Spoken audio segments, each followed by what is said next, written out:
দেব এই প্রত্যাশা ব্যক্ত করে সাইফুল আলম নীরবের মুক্তি দাবি করে এবং আমাদের দেশনেত্রী বেগম খালেদা জিয়ার নিঃশর্ত মুক্তি দাবি করে সকলকে ধন্যবাদ জানিয়ে আমার বক্তব্য শেষ করছি। আল্লাহ হাফেজ।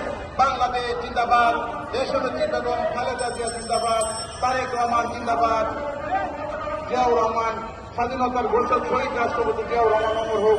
সকলকে ধন্যবাদ। আসসালামু আলাইকুম। বর্তমান হাজার আহ্বান জানাচ্ছেন তাজুল করিম বাদলু ভাই।